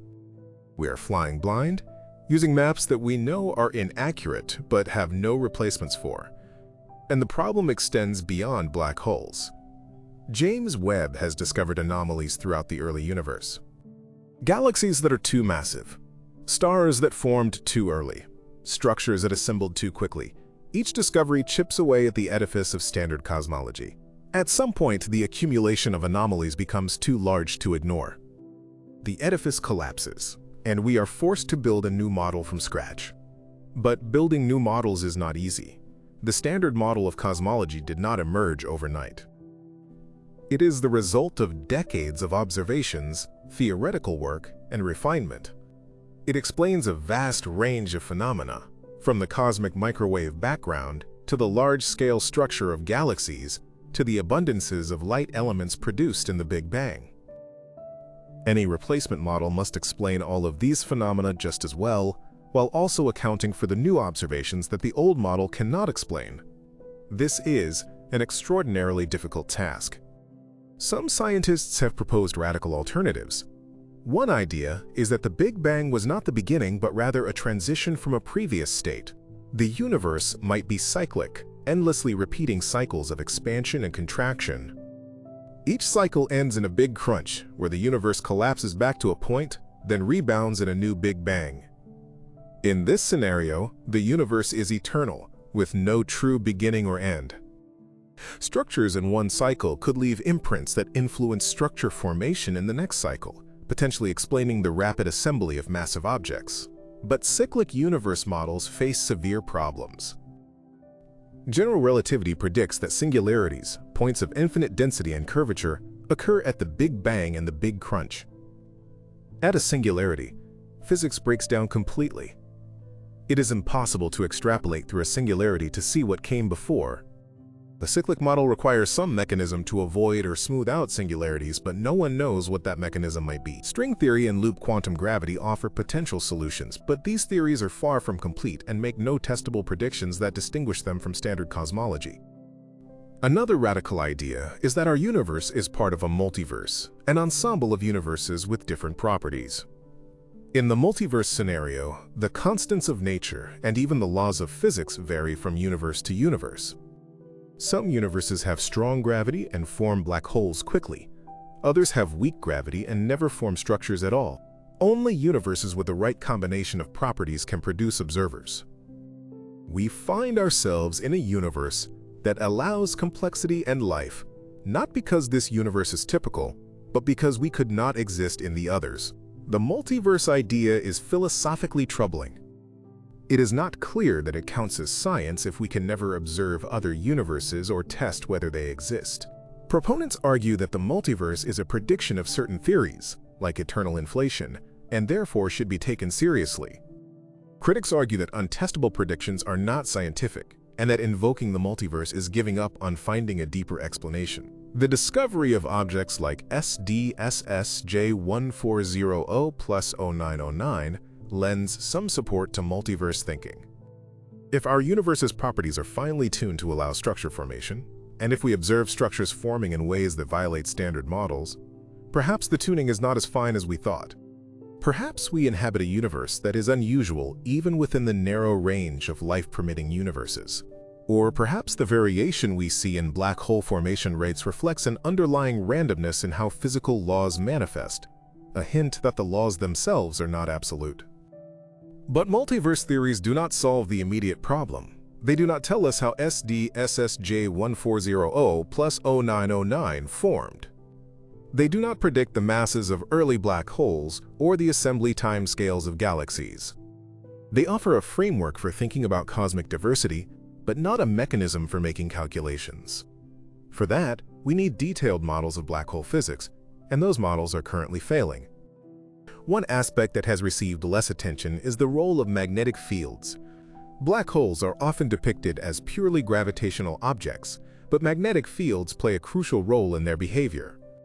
The accretion disk around a black hole is threaded with magnetic field lines that get twisted and amplified by the disk's rotation. These fields can extract energy from the black hole's rotation through a process called the Blandford-Znajek mechanism, named after the physicists who discovered it in 1977. The Blandford-Znajek mechanism works like this. Magnetic field lines, threading through the black hole's event horizon, connect the black hole's rotational energy to the surrounding plasma. The rotation twists the field lines, creating electromagnetic forces that accelerate charged particles to relativistic speeds. These particles escape along the field lines, carrying away energy and angular momentum. The black hole spins down, and the extracted energy powers the jets that shoot out from the poles. For a maximally spinning black hole, the Blandford-Znajek mechanism can extract energy at a rate comparable to the rest mass energy of the infalling matter. This means the black hole can radiate more energy than it gains from accretion, effectively converting its rotational energy into radiation and particle outflows. Over time, this process spins down the black hole until it reaches a stable configuration where energy extraction balances energy input. But here is the puzzle. If the Blandford-Znajek mechanism is efficient, supermassive black holes should not retain their spin for long. They should quickly spin down to modest rotation rates. Yet observations suggest that many supermassive black holes are spinning rapidly, near the maximum allowed by general relativity. Either the accretion process spins them back up as fast as the Blandford-Znajek mechanism spins them down, or the mechanism is less efficient than theoretical models predict. For SDSSJ1400+0909, the rotation rate has not been directly measured, but the luminosity and jet power give clues. The quasar's enormous energy output is consistent with a rapidly spinning black hole extracting energy through magnetic fields. If the black hole is indeed spinning rapidly, it raises questions about how it acquired that spin. Black holes can spin up through the accretion of matter with angular momentum. But if matter falls in from random directions, the angular momentum averages out, and the black hole does not spin up efficiently. Rapid spin requires coherent accretion, with matter falling in from a preferred direction for extended periods. In the chaotic environment of the early universe, coherent accretion seems unlikely. The first black holes would have fed on gas streams coming from multiple directions as matter collapsed into the gravitational wells. This should produce slowly spinning black holes. Yet if SDSSJ1400+0909 is spinning rapidly, it suggests the accretion was coherent despite the chaotic environment, or perhaps the black hole formed spinning from the outset, inheriting angular momentum from the collapse of its progenitor gas cloud. The magnetic fields also affect how matter falls toward the black hole. Strong magnetic fields can resist the infall of gas, creating a magnetically arrested disk where the accretion rate is limited by the magnetic pressure rather than the Eddington limit. In this regime, the black hole feeds slowly, but the disk is extraordinarily hot and luminous, radiating energy at high efficiency. Some models suggest that magnetically arrested disks could explain the extreme luminosities of early quasars without requiring super Eddington accretion rates. But magnetically arrested disks require strong magnetic fields to form, and the origin of these fields in the early universe is unclear. Magnetic fields could have been seeded during the Big Bang or generated by the first stars and galaxies. Either way, their amplification to the strengths needed for magnetically arrested disks requires dynamo processes that are not well understood. Dynamos convert kinetic energy into magnetic energy through the motion of conducting fluids. In accretion disks, turbulence driven by magnetic instabilities can act as a dynamo, amplifying weak seed fields to much stronger values. But the efficiency and timescales of this amplification are uncertain. The magnetic fields around SDSSJ1400+0909 extend far beyond the accretion disk. The jets, those twin beams of matter and energy shooting from the black hole's poles, are confined and accelerated by helical magnetic fields that wrap around them like invisible cables. These fields prevent the jets from dispersing, allowing them to maintain their coherence across hundreds of thousands of light years. The energy density in these magnetic fields is immense, comparable to the energy density in the jets themselves. Without the fields, the jets would spread out and fade. With them, the jets become cosmic blowtorches, capable of heating intergalactic gas and suppressing star formation across vast regions. The jets from this quasar have profound effects on the surrounding environment. When they collide with the intergalactic medium, they create shock waves that heat the gas to millions of degrees. This hot gas emits X-rays, making the shock fronts visible to X-ray telescopes. The heated gas also becomes buoyant, rising away from the impact site and creating enormous cavities filled with relativistic particles and magnetic fields. These cavities can remain visible for hundreds of millions of years, long after the quasar has turned off. The energy injected by quasar jets is called feedback, and it plays a crucial role in galaxy evolution. Without feedback, galaxies would convert all their gas into stars far more rapidly than observed. The quasar turns on, the jets heat the surrounding gas, and star formation is suppressed. The galaxy stops growing. Eventually, the quasar runs out of fuel and turns off. The gas cools and settles back toward the galaxy. Star formation resumes. The cycle repeats. This on-off behavior explains why galaxies grow in bursts rather than continuously. But feedback from SDSSJ1400+0909 is occurring when the universe is only 690 million years old. The intergalactic medium is still relatively pristine, not yet enriched by heavy elements from stellar nucleosynthesis. The quasar's jets are injecting energy into this primordial gas, heating it and preventing it from collapsing into new galaxies.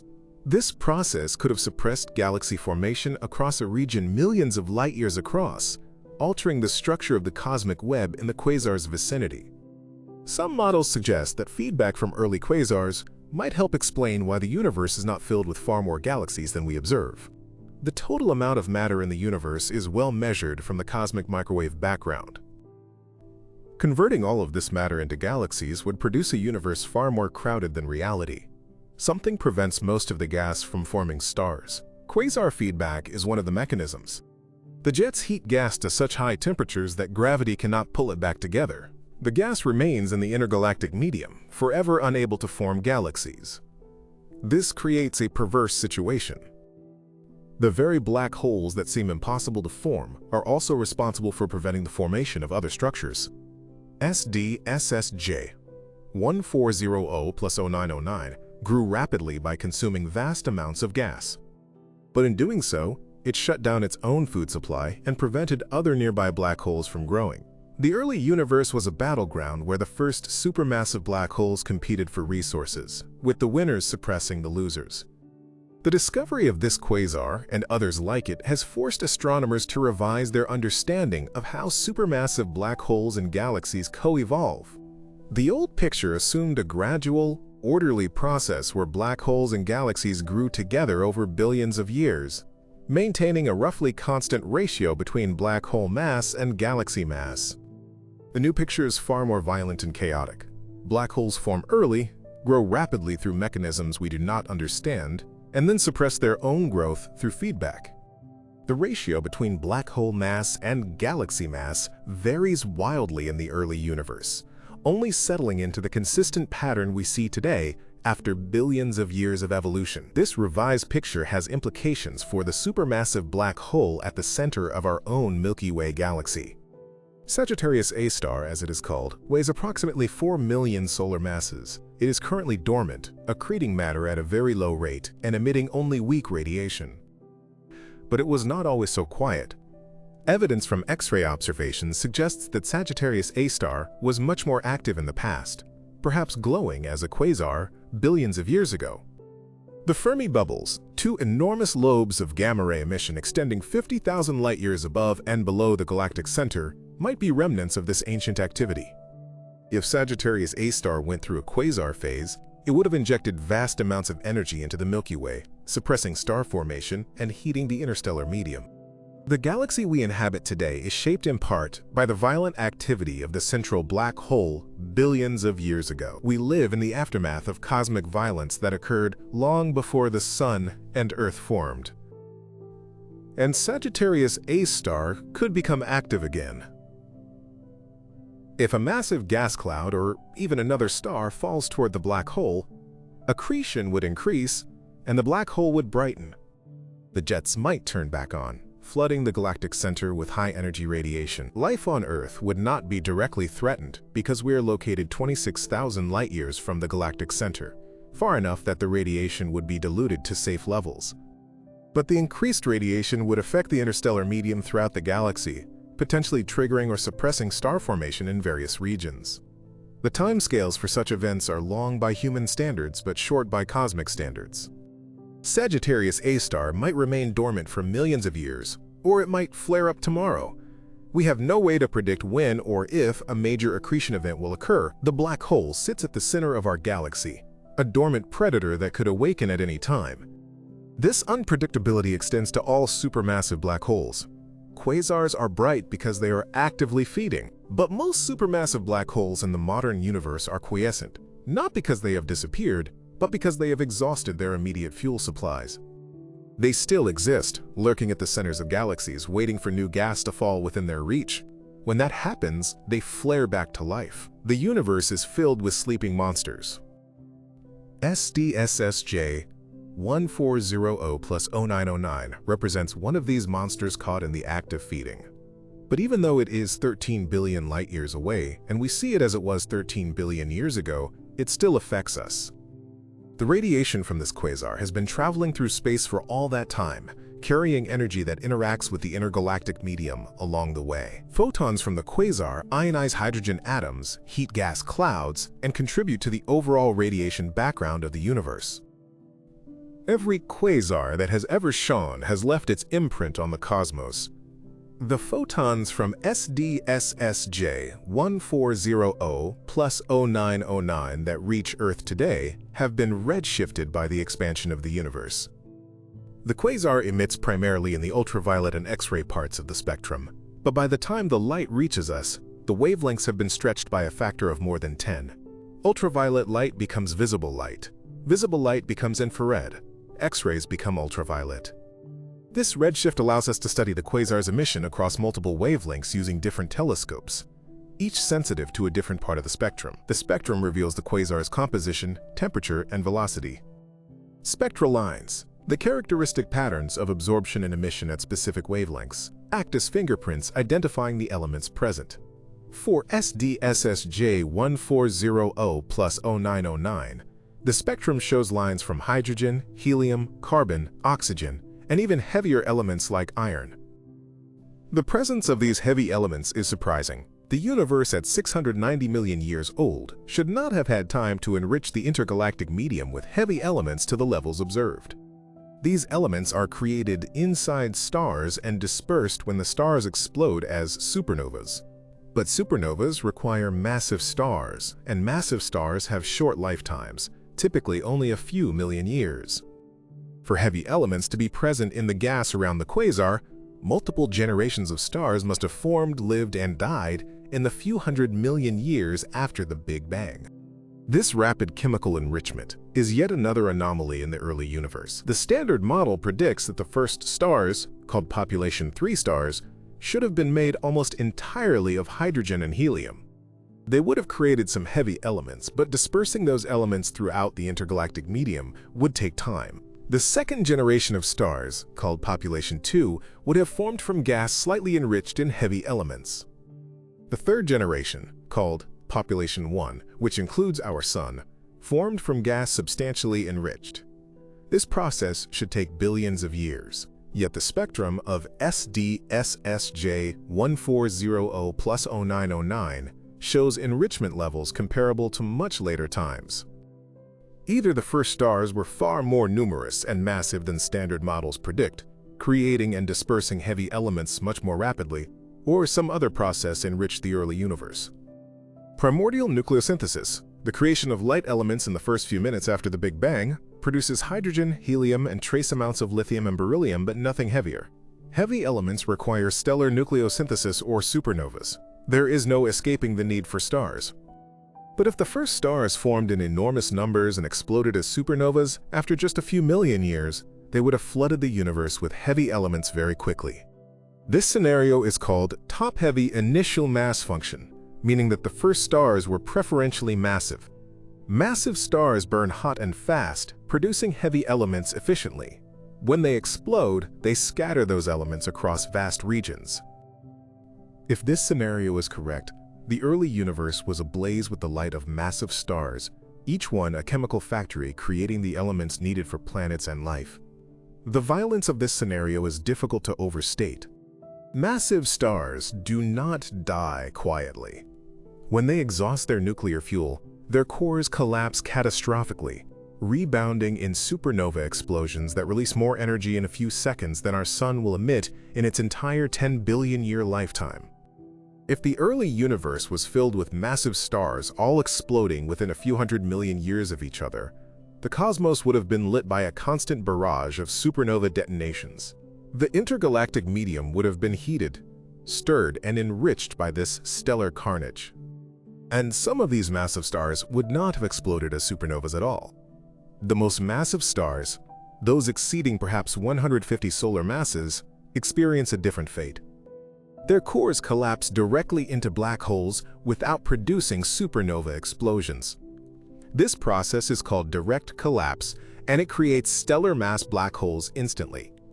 These black holes could serve as seeds for supermassive black holes, sinking to the centers of gas clouds and growing through accretion. If direct collapse was common in the early universe, it would explain where the seed black holes came from. But it also means that vast amounts of matter were locked away inside black holes before it could be converted into heavy elements and dispersed. This matter would be lost to chemical enrichment, making it harder to explain the observed heavy element abundances. The picture becomes even more complicated when you consider that black holes can merge. Two stellar mass black holes spiraling together and merging release enormous amounts of energy in the form of gravitational waves. These mergers were likely common in the dense environments of the early universe. The detection of gravitational waves from merging black holes by LIGO and Virgo has opened a new window into black hole physics. Gravitational waves are ripples in space-time produced by accelerating masses. They travel at the speed of light and carry information about the masses, spins, and distances of the merging objects. Since the first detection in 2015, gravitational wave observatories have recorded dozens of black hole mergers, most involving stellar mass black holes weighing tens of solar masses. But gravitational wave astronomy has not yet detected mergers involving supermassive black holes. These mergers should produce incredibly powerful gravitational wave signals, but the frequencies are too low for current detectors. LIGO and Virgo are sensitive to frequencies between tens and thousands of hertz, corresponding to black hole masses up to a few hundred solar masses. Supermassive black hole mergers produce frequencies of nanohertz to millihertz, requiring detectors with baselines of thousands to millions of kilometers. Space-based detectors like LISA, the Laser Interferometer Space Antenna, planned for launch in the 2030s, will be sensitive to these low frequencies. LISA will consist of 3 spacecraft flying in a triangular formation, separated by 2.5 million kilometers. Laser beams will measure the distances between spacecraft to extraordinary precision, detecting the stretching and squeezing of space caused by passing gravitational waves. LISA will be able to detect supermassive black hole mergers across the entire observable universe, including mergers in the early universe involving black holes like the one powering SDSSJ 1400+0909. When LISA begins operating, it will reveal whether supermassive black holes in the early universe frequently merged or whether they grew primarily through gas accretion. The gravitational wave signals will encode information about black hole masses, spins, and orbital dynamics, providing a completely independent check on the masses inferred from electromagnetic observations. If the gravitational wave masses differ significantly from the electromagnetic masses, it would indicate systematic errors in one or both measurement techniques, forcing a re-evaluation of black hole demographics. But gravitational waves also carry a darker possibility. If the early universe contained numerous merging supermassive black holes, the combined gravitational wave emission would create a stochastic gravitational wave background, a faint hum of space-time vibrations filling the cosmos. This background has already been detected at nanohertz frequencies by pulsar timing arrays, networks of precisely timed radio pulsars used as natural gravitational wave detectors. The signal suggests that supermassive black hole mergers are common in the universe's history. The existence of this gravitational wave background means that space-time is never truly still. It is constantly rippling with the echoes of ancient black hole mergers, vibrations that have been propagating through the universe for billions of years. You cannot feel these ripples. They are far too weak. But they are there, passing through your body, through the Earth, through the solar system, at every moment. Space-time itself is humming with the memory of cosmic violence. And this brings us back to the central terror of SDSSJ 1400+0909. It is not just an object, it is a symptom of a universe that operates according to rules we do not understand, a universe capable of producing phenomena that violate our models. A universe where the constants might not be constant, where the laws might not be laws, where reality itself might be more fragile and mutable than we dare imagine. The existence of this quasar proves that we are navigating the cosmos with incomplete knowledge. Every assumption we make about how the universe works is built on a foundation that has cracks running through it. We assume gravity behaves according to general relativity, but general relativity might be an approximation that breaks down under extreme conditions. We assume the speed of light is constant, but it might vary in ways we have not detected.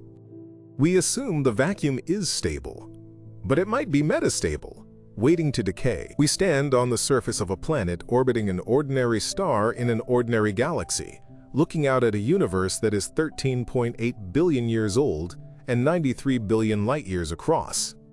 We have learned an enormous amount about this universe through centuries of observation and experimentation. We have built telescopes that can see to the edge of the observable cosmos. We have developed theories that can predict the behavior of matter and energy under conditions that do not exist anywhere on Earth.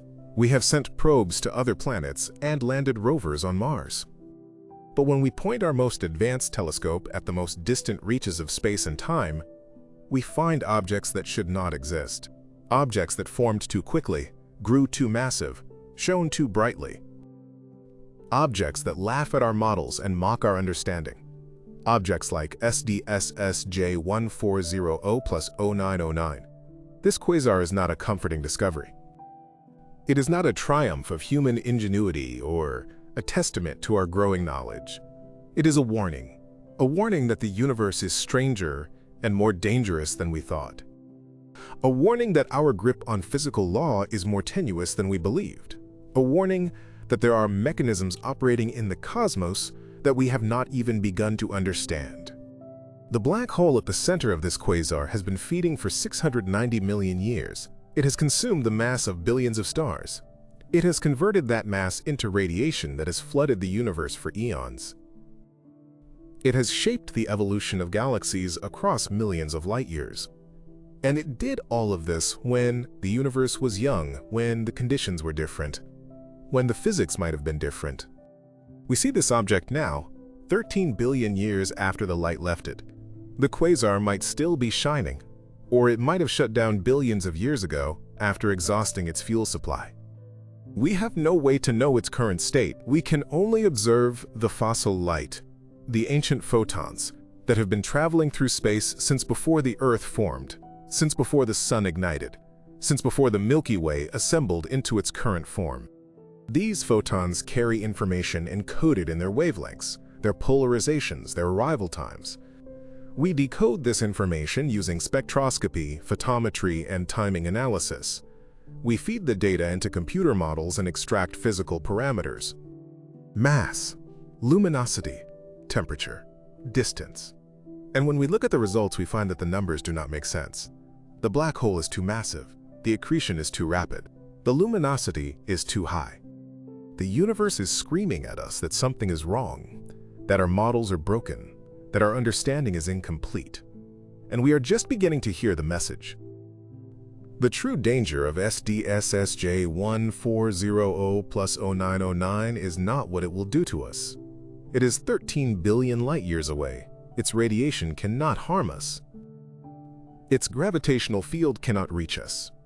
We are completely safe from any direct physical threat. The danger is epistemological. It is the danger of realizing that we know less than we thought, that the map does not match the territory, that the foundation we built our scientific worldview on has cracks running through it. This realization should be humbling, but it should also be galvanizing, because every time we discover that we were wrong, it means we have the opportunity to be less wrong. Every anomaly is a clue pointing toward deeper truth. Every impossible object is a message from the universe telling us where to look next. SDSSJ1400+0909 is telling us that black hole formation in the early universe did not follow the rules we thought it followed. It is telling us that we need new theories, new models, new physics. It is telling us that the universe has mechanisms we have not discovered yet. And somewhere out there, deeper in space and further back in time, there might be even more extreme objects waiting to be found. Black holes more massive than SDSSJ1400+0909, quasars more luminous, structures more impossible. James Webb is still observing, still collecting data, still finding objects that should not exist. The edge of space is not empty. It is filled with monsters.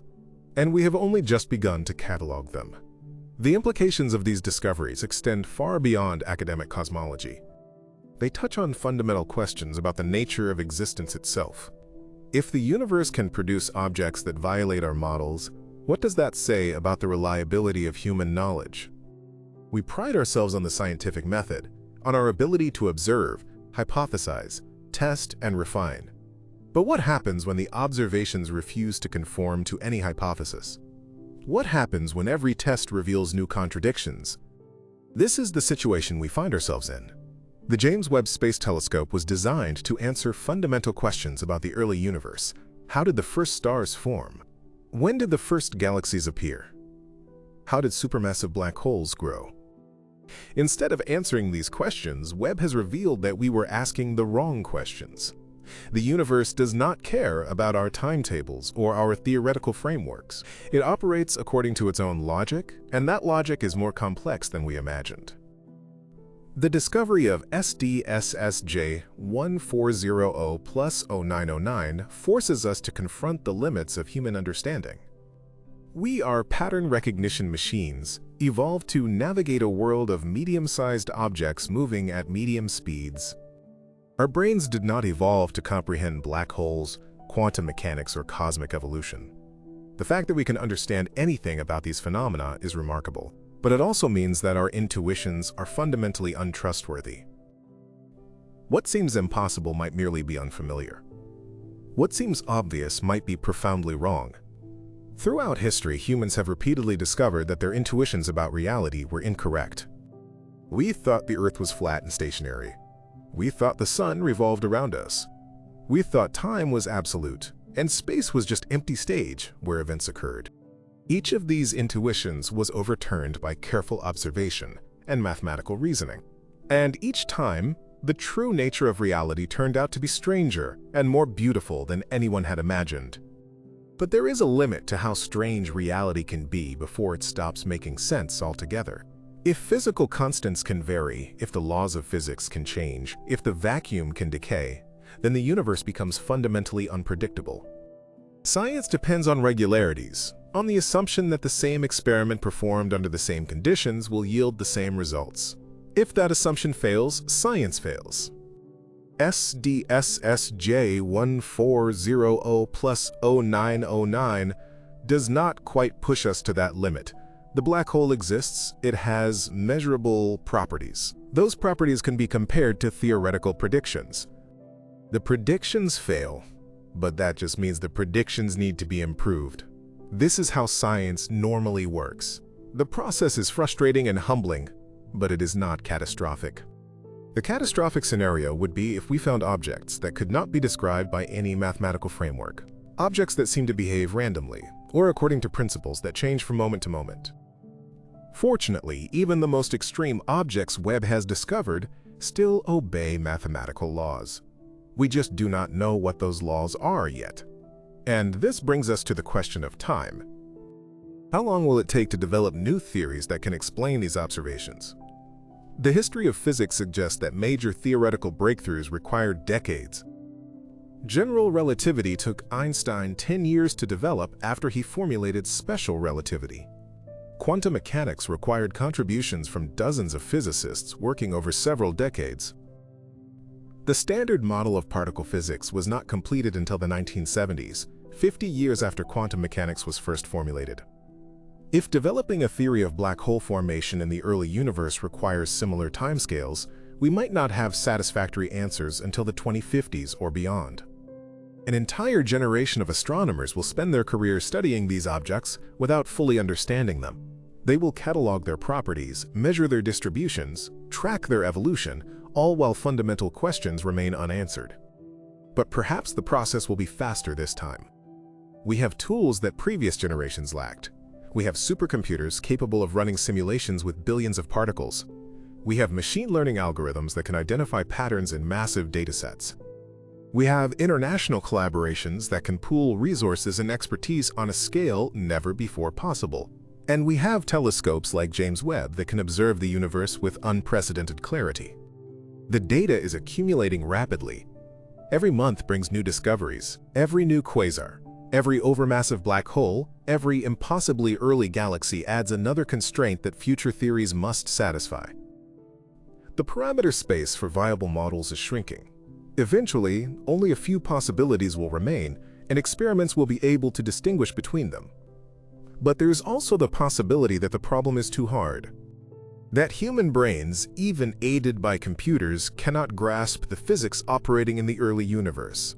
That we are like ants, trying to understand quantum field theory. We can gather data, we can notice patterns, but the underlying principles might be forever beyond our reach. This is not a comfortable thought. We like to believe that given enough time and resources, humans can understand anything, but there is no guarantee that the universe is comprehensible. The fact that we have understood some things does not mean we can understand all things. There might be inherent limits to what intelligence, even augmented intelligence, can comprehend. If those limits exist, SDSSJ1400 plus 0909 might be showing us where they are. The black hole exists at the intersection of quantum mechanics, general relativity, thermodynamics, and cosmology. Understanding it requires unifying all of these frameworks into a single coherent theory. Physicists have been trying to unify quantum mechanics and general relativity for nearly a century, without success. Every attempt has failed or produced theories so complex that they make no testable predictions.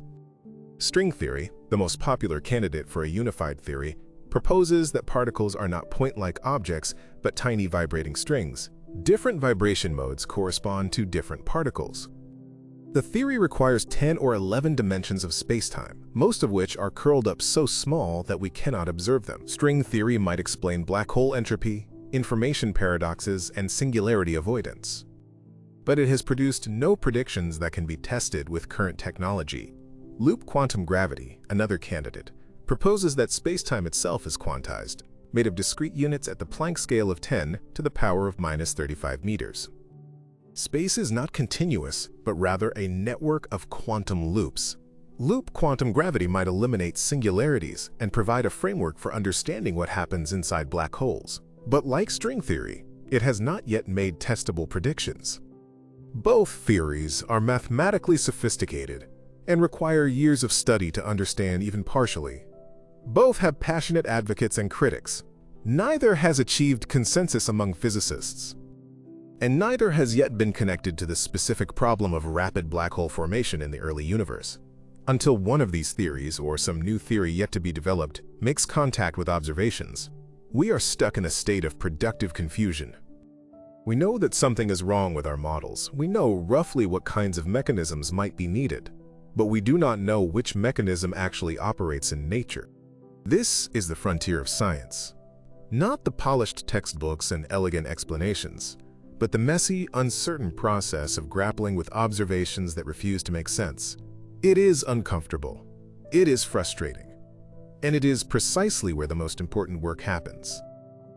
The scientists studying SDSSJ1400 plus 0909 are not discouraged by the contradictions. They are energized. Every impossible object is an opportunity. Every violation of expectations is a clue. The quasar is screaming its secrets into the void, and we are finally developing instruments sensitive enough to hear. James Webb will continue observing for at least another decade, possibly longer if its systems remain functional. Each year will bring new data. Each new observation will refine our understanding or deepen our confusion.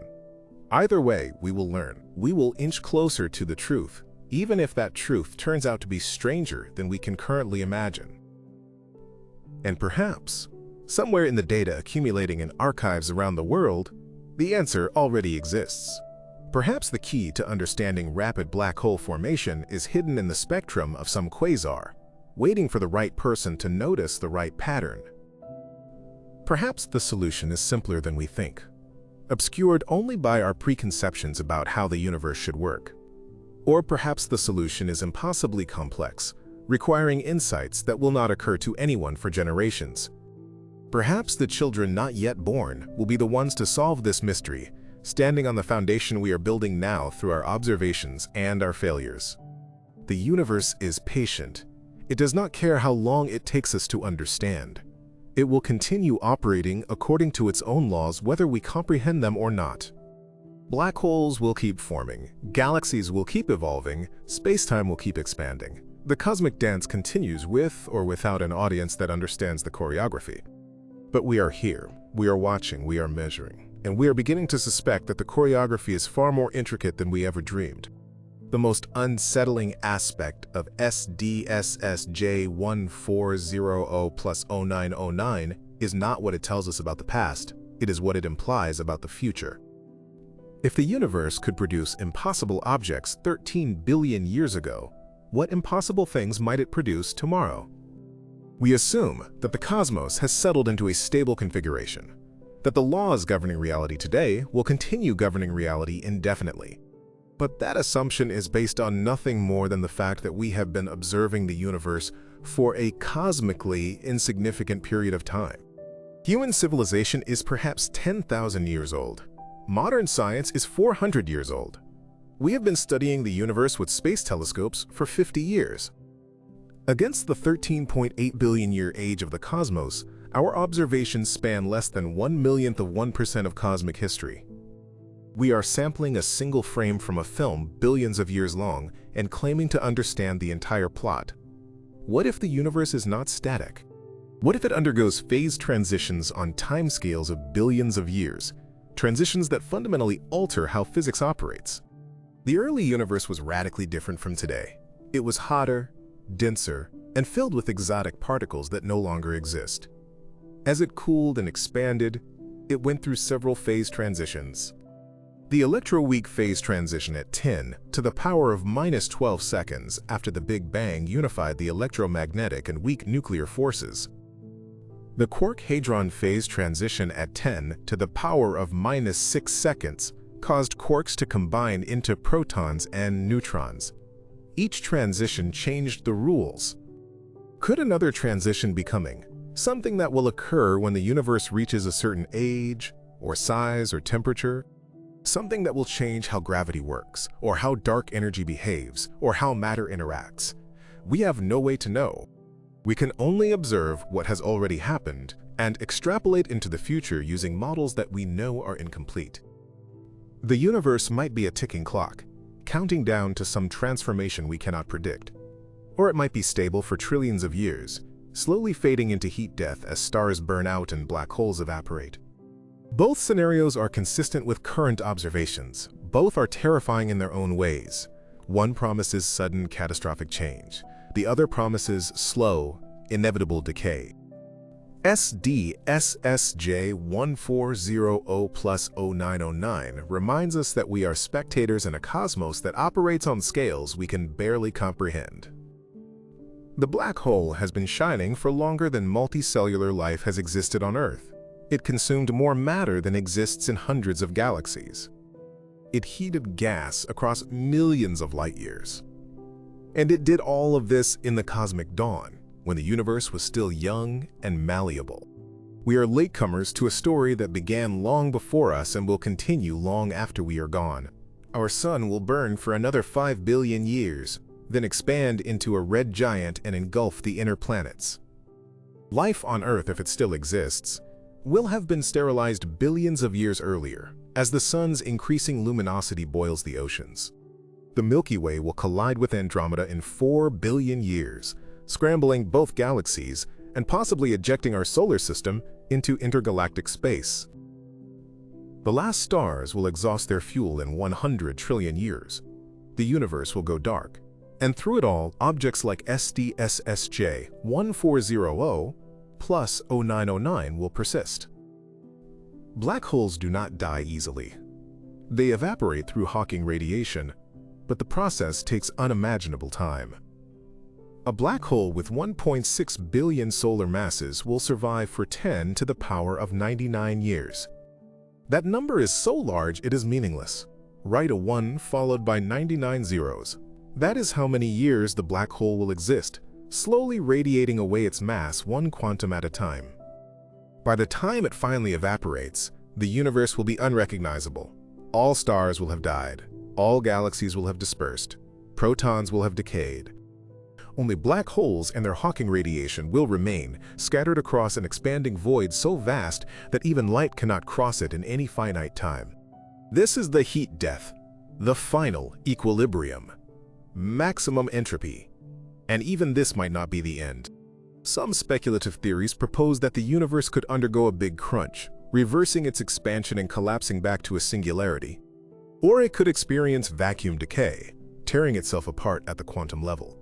Or it could spawn new universes through quantum fluctuations, creating a multiverse of infinite complexity. We do not know. We cannot know. The future is as opaque as the past.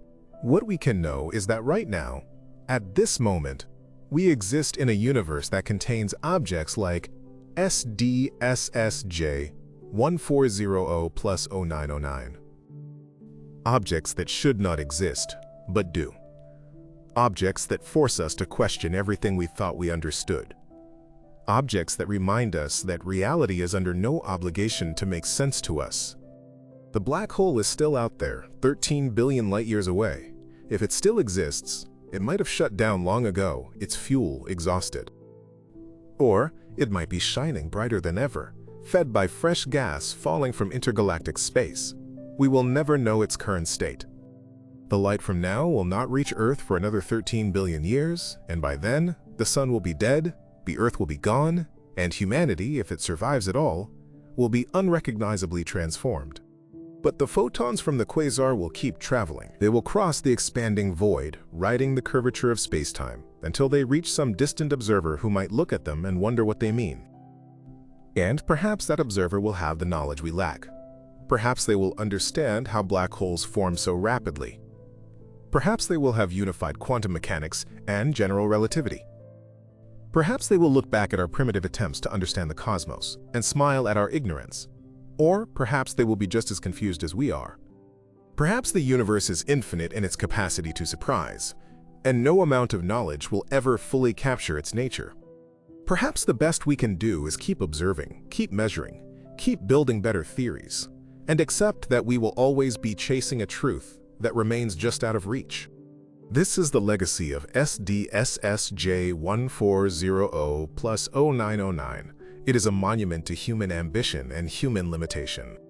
It proves that we can see to the edge of space and time, that we can detect objects 13 billion light-years away, that we can measure their properties with extraordinary precision.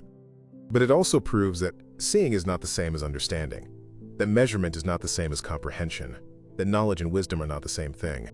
The universe is vast, it is ancient, it is complex beyond human imagining. And somewhere at the edge of space, in the distant past, a black hole grew to impossible size through mechanisms we do not understand.